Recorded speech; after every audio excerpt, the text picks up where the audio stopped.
Queridos amigos, queridas amigas, sejam bem-vindos, bem-vindas. Hoje nós trataremos, como nós anunciamos, a questão do etarismo, do Estatuto do Idoso e, claro, a importância de estarmos atentos às violências contra a dignidade da pessoa idosa, especialmente, né? É, Para nós iniciarmos o nosso bate-papo, a nossa reflexão hoje, eu quero trazer para vocês, claro, que a nossa lei maior, que é a própria Constituição, né? A Constituição, que eu vou quiser mostrar a vocês, ela diz, no seu artigo primeiro, que eu tenho citado muitas vezes aqui nos nossos encontros, já diz claramente o quanto é importante, porque o artigo primeiro, como eu tenho falado, ele é o artigo colocado assim porque os constituintes, quando elaboraram a Constituição de 88, é evidente que quiseram destacar esses pontos. E aqui colocaram no artigo primeiro que os fundamentos da República Brasileira são, número um, a soberania, dois, a cidadania, três, a dignidade da pessoa humana. Eu vou ficar por aqui, porque a dignidade da pessoa humana que é o ponto que a gente precisa explorar, né, nesse nosso bate-papo de hoje. Em especial, a dignidade da pessoa humana que já atingiu uma faixa etária considerada por lei a faixa etária da pessoa idosa, né? A nossa lei prevê que as pessoas que atingiram 60 anos, 60 anos ou mais, são consideradas aquelas pessoas da faixa etária idosa, né? E existe uma lei a partir da própria Constituição, que é de 88, e a lei é de 2003, ainda no primeiro governo do presidente Luiz Inácio Lula da Silva, lá em 2003, essa lei, então, foi promulgada. E é a lei que disciplina o Estatuto do Idoso. E ela a gente vai tentar aqui, claro que num rápido tempo, um breve tempo, apenas para fazer a abordagem e trazer essas informações para os amigos e para as amigas, vamos explorar bastante aquilo que for possível da Lei 10.741. Mas ainda falando da lei maior, da nossa Carta Magna, o artigo 3º, também aqui os constituintes fizeram questão de colocar como um dos objetivos fundamentais da República Federativa do Brasil por exemplo, aqui o inciso 4º, promover o bem de todos, sem preconceitos de origem, raça, sexo, cor, idade e qualquer outra forma de discriminação. Deixa eu só aqui ajustar. Pronto. Qualquer outra forma de discriminação. Então, aqui, é evidente, a gente quer dar o destaque à, à questão da idade, né? Promover o bem de todos sem preconceito de origem, etc., etc., e inclusive a idade, a faixa etária, né? No mundo em que a gente fala apenas, não apenas, mas em boa parte de produtividade, consumo, etc. e tal, basicamente o que a gente tem observado, e em alguns momentos, a sociedade exclui as pessoas que atingem a essa faixa etária. Exceção aquelas pessoas que ainda detêm algum poder econômico ou financeiro, que o sistema ainda os sustenta, oferece, melhor dizendo, um cuidado especial, porque ainda na condição de consumidores. E aí, então, interessa para esse sistema tratar bem essa pessoa idosa. Mas aqui, exatamente a Constituição e a Lei 10.741,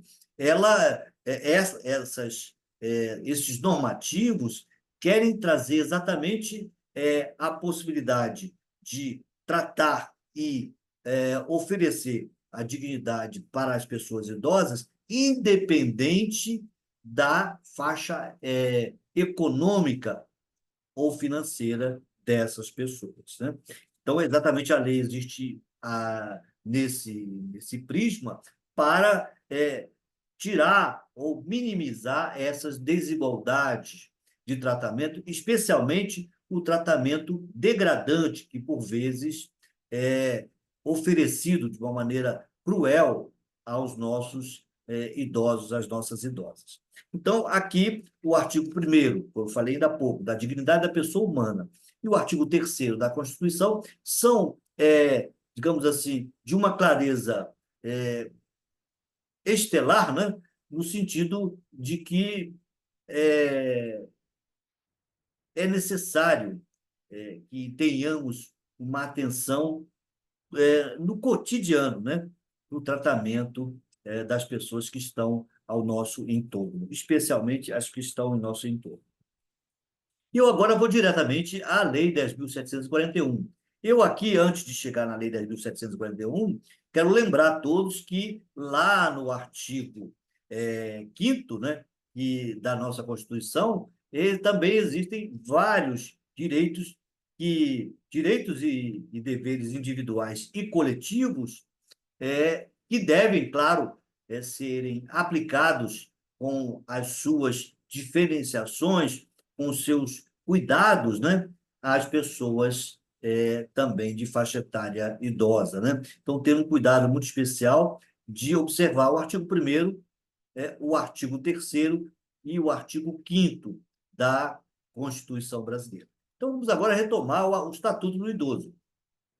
É porque eu aqui quis falar em alguns pontos, e vou apenas tratar uns pontos que eu entendo como relevantes, mas é evidente, quem puder depois, com uma devida calma, acessar, eu vou deixar aqui, inclusive, na nossa descrição, né?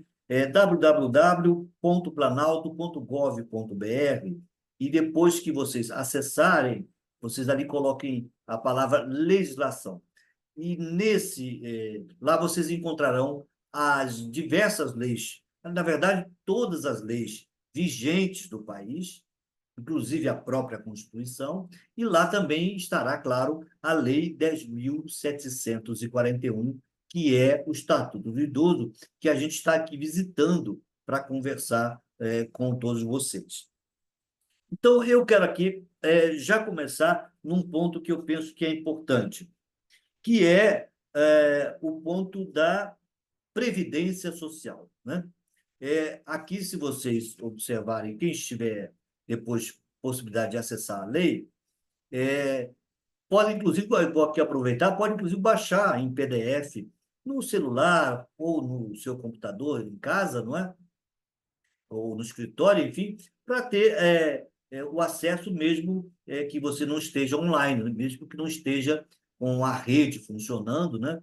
Wi-Fi, enfim, não estando funcionando, você pode acessar no seu equipamento, se baixar a lei em PDF. E aí, claro, é sempre importante, quando a gente fala em baixar a lei, não esquecer de atualizar, periodicamente atualizar, porque a lei pode sofrer modificações ao longo do tempo, né? Então, uma lei que qualquer uma dessas, essa do Estatuto do Idoso, mas qualquer uma outra, a própria Constituição, né? Às vezes tem modificações importantes. Então, é importante também dizer que, periodicamente, é necessário acessar novamente para baixar o texto atualizado, né?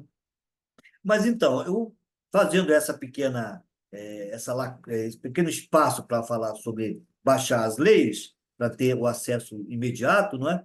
Eu vou, então, agora para a questão da Previdência.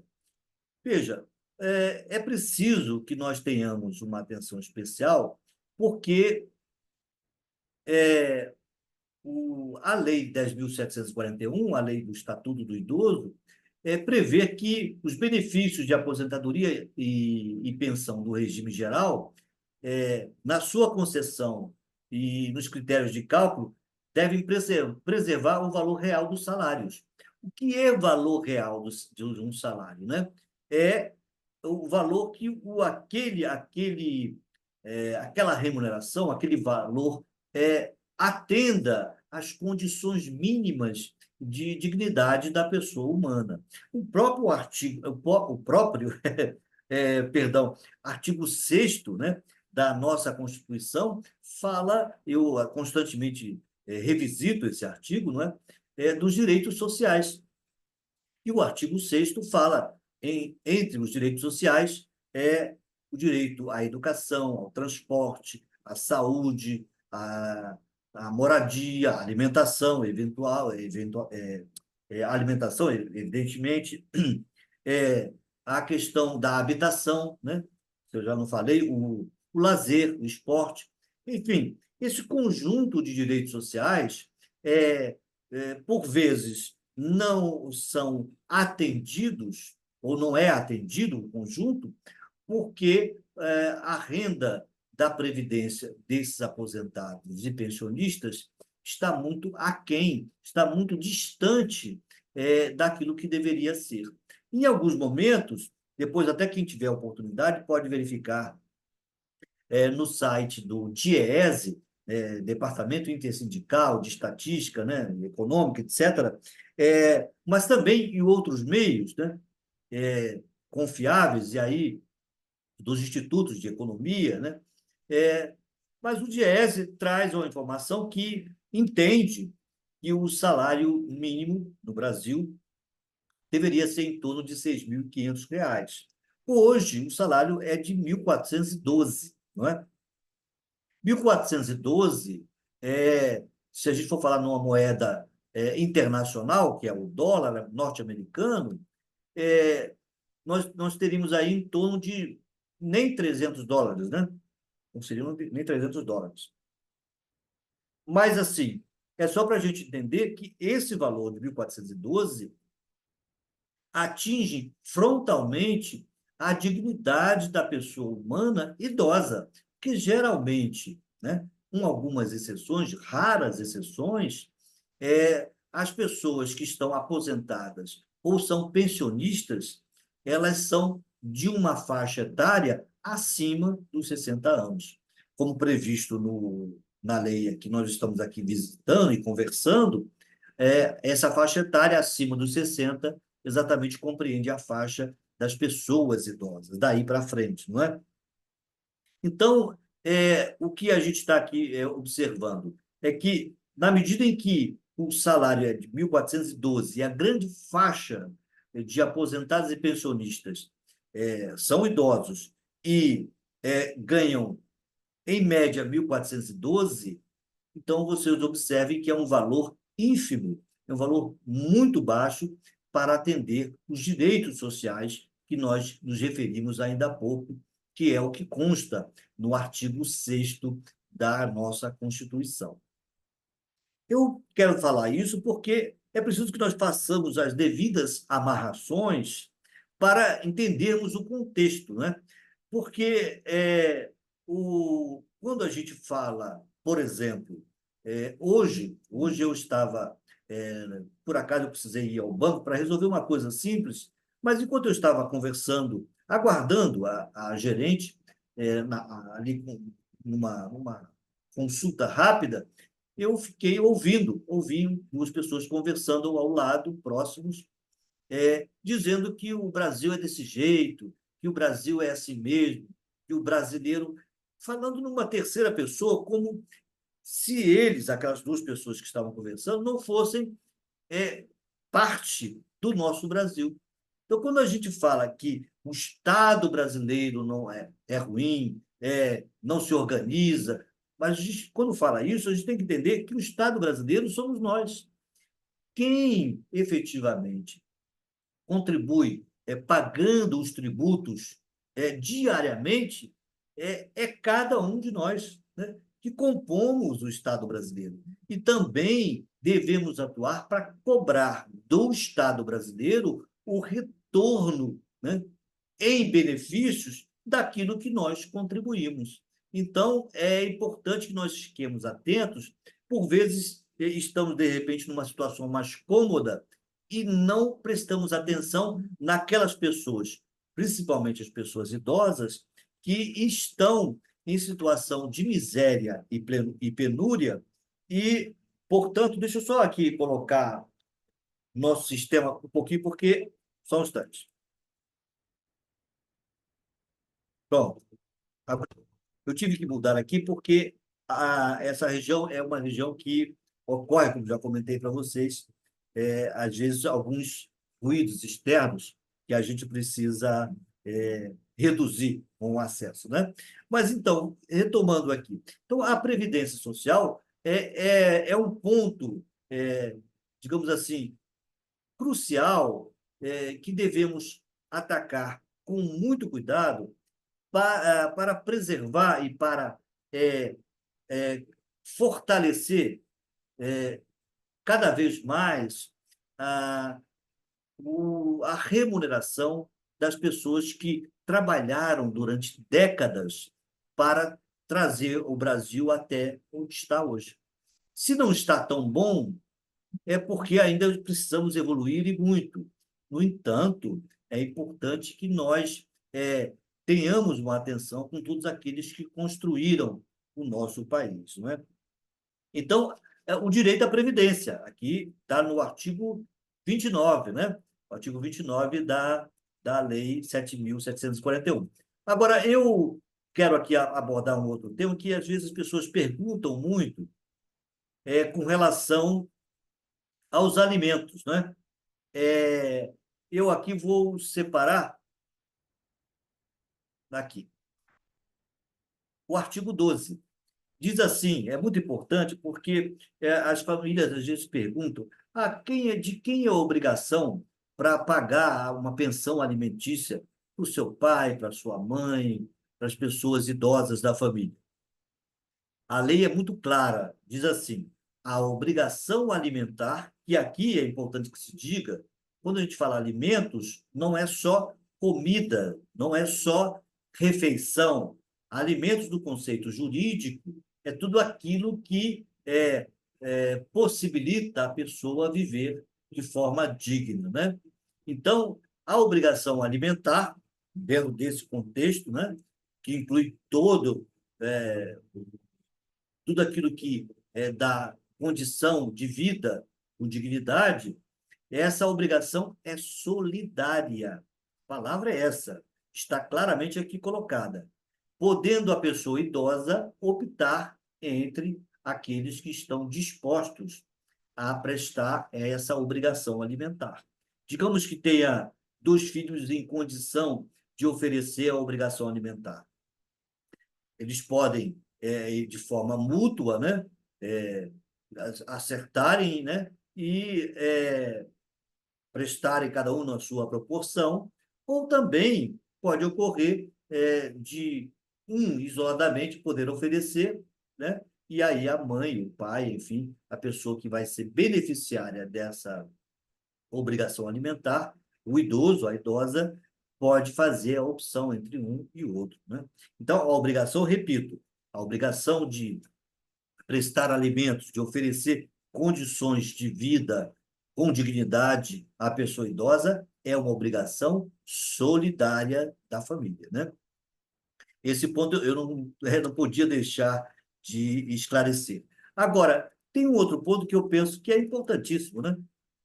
O direito à saúde. É evidente, né? O nosso sistema único de saúde está em evolução, né? Ele, criado lá na Constituição, a partir da Constituição, ele é um sistema que gradativamente tem alcançado melhorias. Mas é importante que nós, que compomos o Estado brasileiro de uma maneira mais ampla, estejamos atentos para assegurar a atenção integral à saúde à pessoa idosa, especialmente pelo Sistema Único de Saúde, né?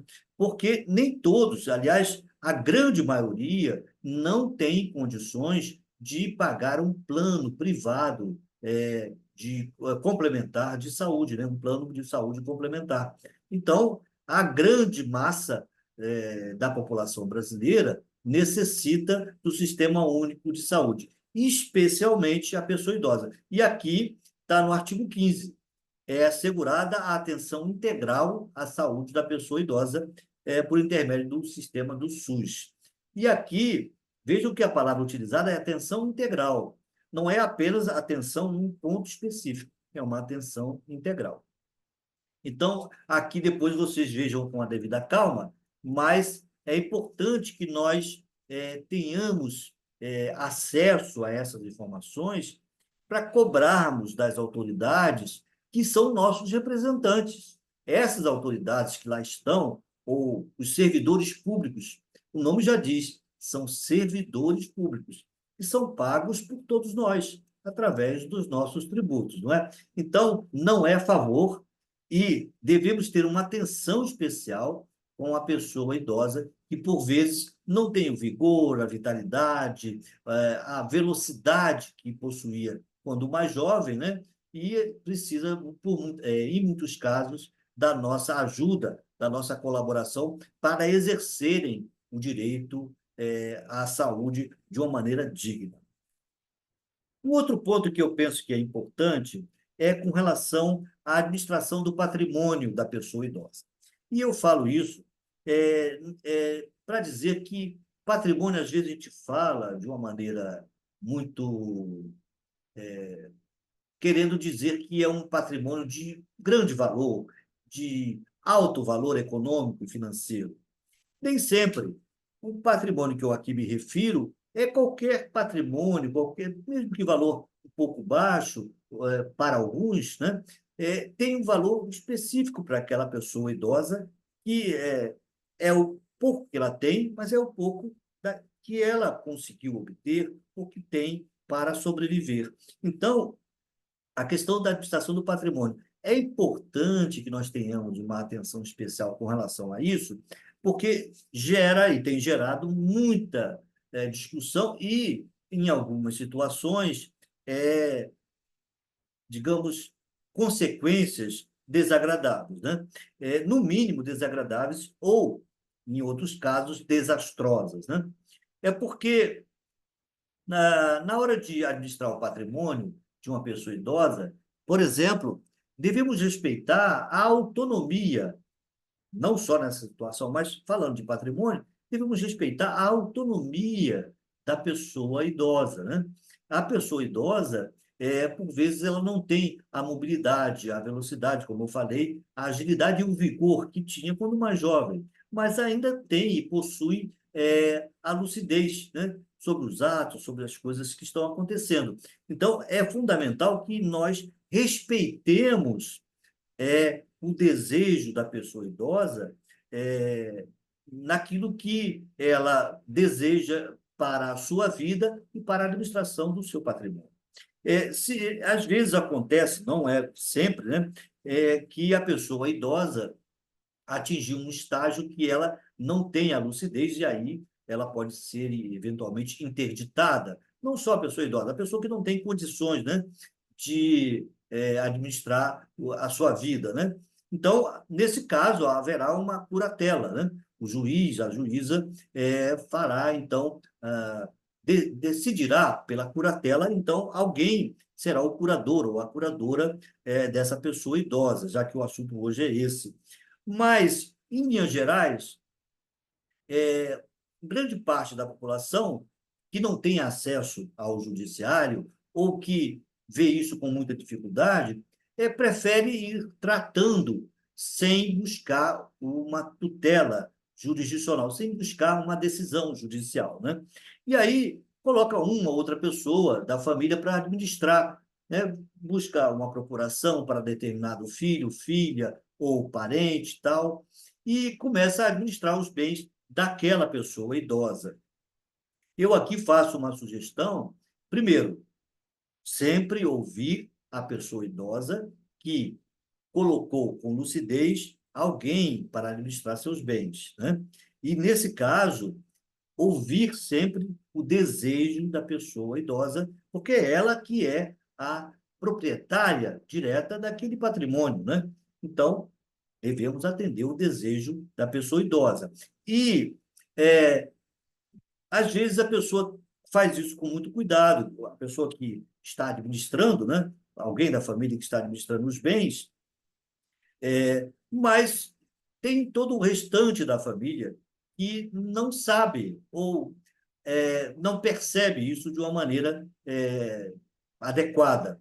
Então, a minha sugestão é que toda administração de patrimônio, de valor alto, valor pequeno, não importa o valor desse patrimônio, deve ser feito de forma organizada, né?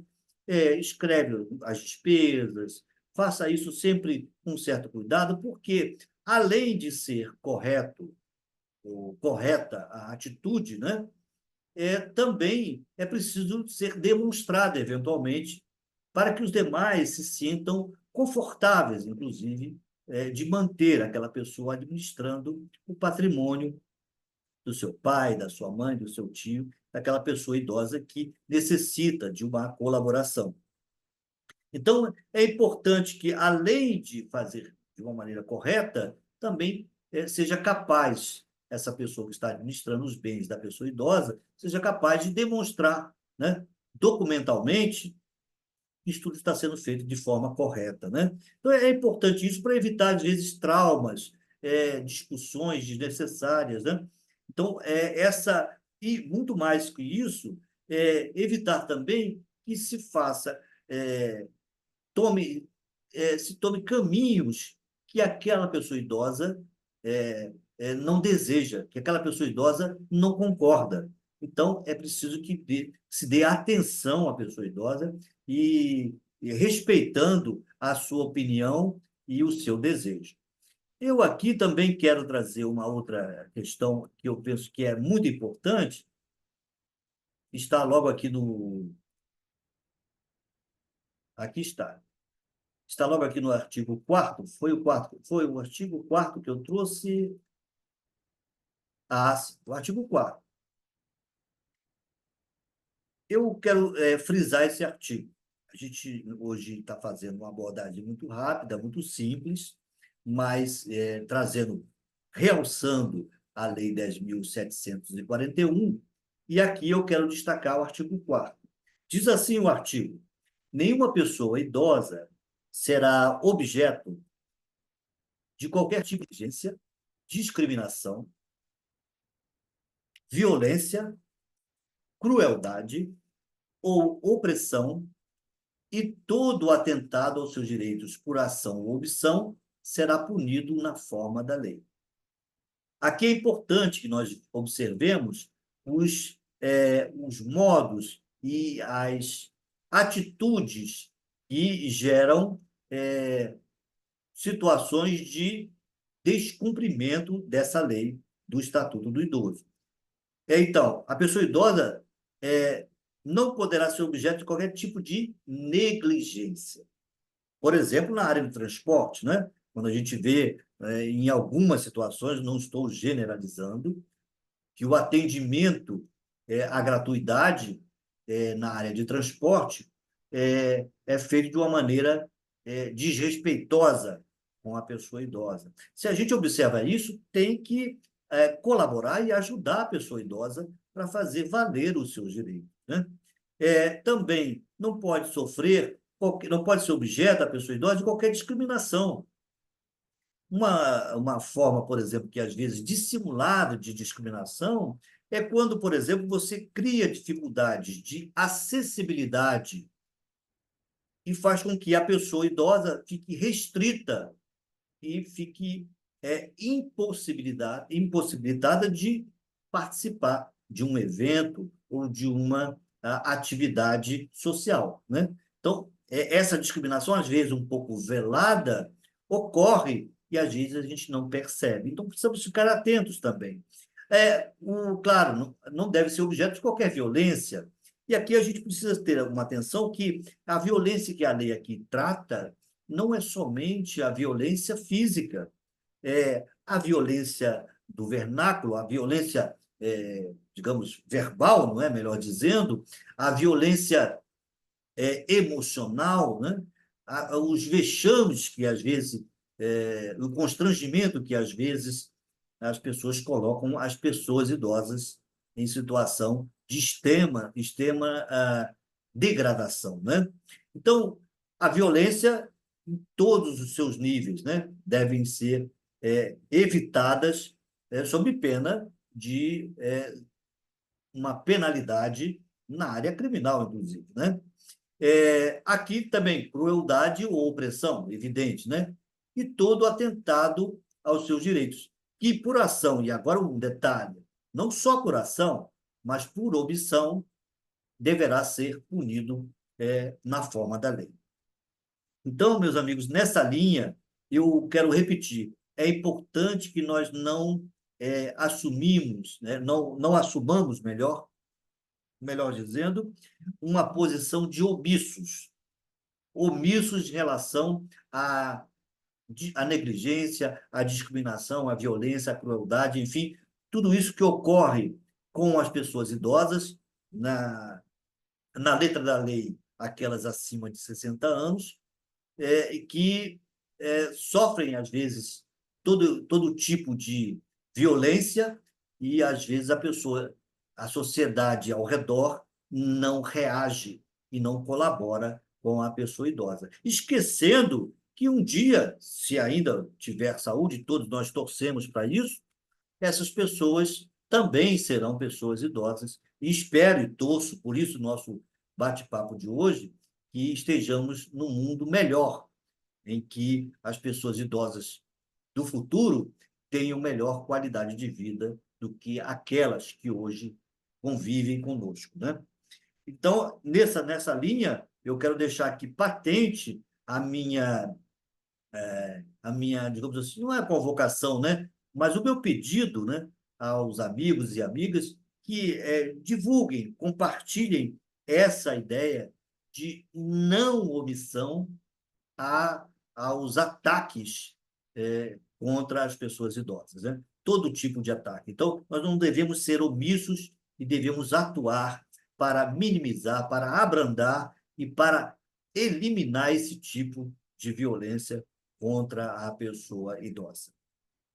E aqui, por exemplo, no artigo 4 diz aqui claramente, é dever de todos, artigo 4º, parágrafo 1º, né? É dever de todos prevenir a ameaça ou violação aos direitos da pessoa idosa. Então, aqui está muito evidente, claro, cristalino, né? Não há o que se discutir. Meus amigos, hoje eu teria muito mais para falar sobre, por exemplo, o direito à liberdade, né? Ao respeito e à dignidade. É importante que nós tenhamos uma atenção àquilo que eu falei ainda há pouco, né? Às vezes a pessoa idosa quer se pronunciar, quer falar a respeito de determinado assunto e é colocada numa situação vexatória, uma situação de constrangimento ilegal. Então, é preciso que nós estejamos atentos para corrigir. Às vezes, pode parecer, essa pessoa é muito chata, mas é porque não é essa pessoa que faz essa observação, não é a pessoa que está sofrendo o vexame, não é a pessoa que está sendo constrangida, a pessoa idosa que, em muitos casos, não tem condições de reagir à altura. Então, precisamos ficar atentos para proteger os nossos idosos de todo tipo de violência, em todos os níveis, né? Então, meus amigos, essas são, digamos assim, as breves, né? Os itens muito simples, né? Que eu tentei aqui trazer para vocês. Já falei dos alimentos, né? E teríamos outros, né, para falar. Eu vou deixar para outra ocasião nós voltarmos a tratar do tema, porque eu penso que é fundamental que nós acompanhemos de perto essa, não só a atualização do sistema legislativo em relação às pessoas idosas, mas o conjunto da sociedade no sentido de respeitar as pessoas idosas, que, repito, foram aquelas pessoas que construíram e mantiveram o nosso país ao longo de décadas, né? E que hoje necessitam do nosso respeito e de nossa colaboração para que exerçam os seus direitos. Então, deixo aqui um abraço a todos e todas, especialmente as pessoas idosas, um abraço desejando uma ótima semana e nos vemos no próximo encontro para tratarmos de outro tema de interesse coletivo. Muito obrigado e até lá.